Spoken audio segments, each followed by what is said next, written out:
Do you want to improve at a quicker pace? Check out the GitGud Course. Instead of just understanding concepts, you'll learn how to implement them directly into your driving. What makes it effective is the approach and practical drills. Together, we're gonna focus on breaking down those complex concepts into small digestible bits that are simple to understand. Everything from the course was tested and refined during the years in coaching sessions, so what I ended up with was the ones that I saw were the most effective. Let's elevate your racing skills together.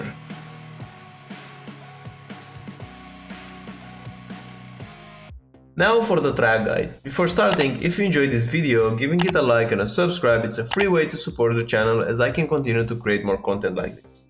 Now going into the track guide itself, for turn 1 my reference for braking is the number 1 board. I want to brake past the number 1, but what's important here is that you don't brake in a straight line. Like right now I'm aligned with the white line, but you don't want to brake straight and then turn.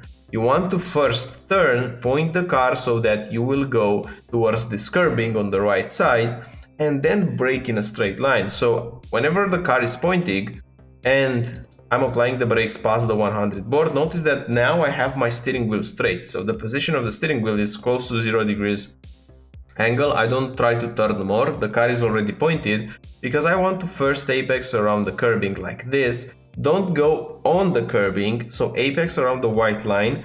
Don't go completely over it because the car will bounce and you will lose a bit of grip. Because of that, the balance won't be that good, and also you will brake on top of it, so your efficiency under braking will be reduced. And what's important here, you don't want to brake to 100%. It will go into ABS, you will have less grip, and you also have to turn for the next apex because turn 1 and turn 2 they are close together. Even though there's a larger radius, they're still quite close one to each other and you don't want to overheat the tires. So after I do the initial braking, I do a drop in the brakes. Like right now I'm dropping it to 20 because I want on purpose the car to track out towards the center left part of the track. You don't want to stay glued on the inside, you don't want to follow the white line and the grass here, because then you will just have to wait and wait and wait before you go on throttle. We'll travel a longer distance, yes, but we will make up for the time we lose traveling a longer distance by being earlier on throttle and smashing the throttle. So this is exactly what I'm doing. I'm using second gear, this is important. Second gear will give you a bit more torque. So if you're doing in third, try second, you will see that you will gain a lot on the exit and you will also get more rotation. And the moment that I stop seeing the curbing on the left side, the one here you see on the right side, I'm sorry, the moment you're not seeing this anymore, that's when I'm going on throttle here. And I'm going 0-100 really quickly without modulations. But the mistake that I'm doing is that I'm cutting this curb too early. If you cut it too early, you will go wide like this. And this is not very consistent. So instead, what you want to do here with the apex, you want to cut it and you want to turn into the corner a bit later. So instead of cutting it here in the beginning, you want to cut it almost here in the middle or towards the end. Then you won't go wide and you will still gain the same amount of time, but this corner right here will become easier because you have more time to prepare it.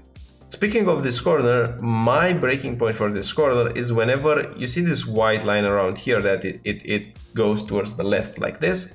The moment I'm in this kink, when the white line starts to go to the left side, that's whenever I'm braking. So right now you see I'm applying the brakes. And while going into this corner, super important to stay in second gear. This will give you the rotation that you need. And the next checkpoint for me is to, whenever I go on throttle, I want to cut it to the grass like this. The more you cut into this corner, the more you exploit the track limits, the better run you will have up until not the next corner, but even the next after the next corner, because it will be just a big straight basically. So cut here as much as you can, smash the throttle, and on the exit you should be on the left side right here. If you arrive towards the right part of the track, then you miss the corner and you will have a hard time in the next corner because you will have to lift the throttle. But here, because we positioned the car so nicely, we're able to keep the throttle pinned like this. And this will be key. Keeping 100% throttle, this should be the highlight of the corner, but also avoiding hitting and going over this curb. It will be like half a tenth slower if you hit this curb. So avoid hitting it, just go very closely near the white line and don't go on it. If you hit it, it's possible that you will go even wider, so you'll have to drop the throttle and you will lose time.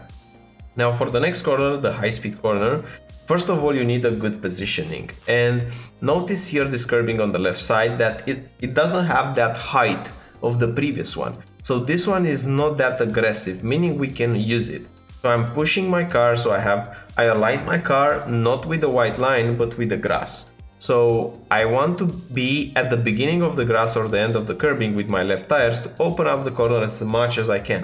Now I'm going with 100% throttle in fourth gear into this corner like this, and whenever I'm getting closer I'm dropping the throttle, but I'm not dropping it to 0, I'm dropping it to 25 or something like that, and then I'm getting back up immediately, apexing around the white line. You can even cut a bit this curbing, it won't be that bad if you cut it.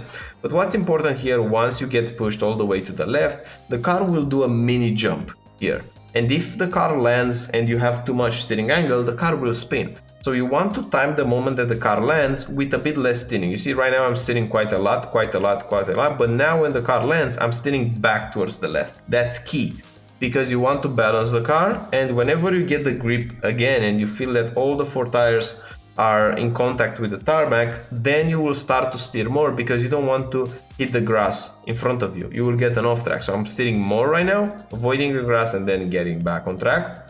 And we arrive to the next braking zone corner that we have.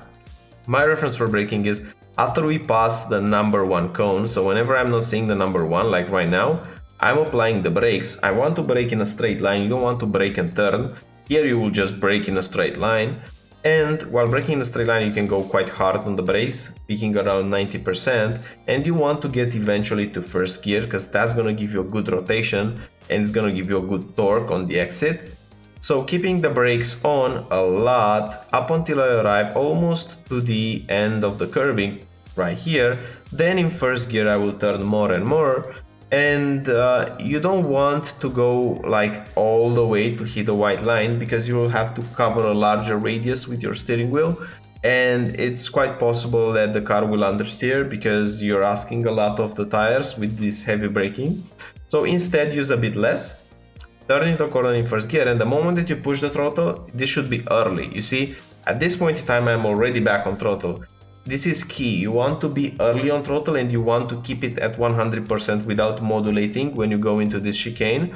Because from this point onward, up until turn 1, this is just a big straight. You just stay with the throttle flat. So the exit is so important. If you will do modulations in throttle, you will lose time here.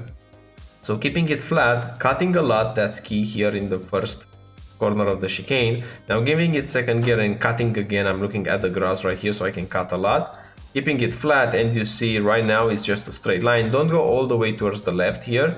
You can take the next corner without over preparing it. You will just travel a longer distance, so stay more towards the right. Like right now I'm going a bit too much on the left, to be honest, in this lap. And as you can see, this wasn't my fastest lap. I had a 2/10 quicker lap, but that lap wasn't that consistent, so I didn't want to show it. I think this was a bit more consistent, but you can stay a bit more towards the right. This was a small mistake that I did here. You can gain like 0.03 by doing that, and now it's just a big straight. So in short, that's the track guide for Lime Rock with the GR86, the West Bend chicane. I hope you like this video, and if you like my style, if you want to improve at a quicker pace, you can also check out my sim racing course. It packs around 7 hours worth of content, and I think it will help you improve. Again, thanks for watching, thanks for sticking around, and looking forward to see you in the next one. Bye bye!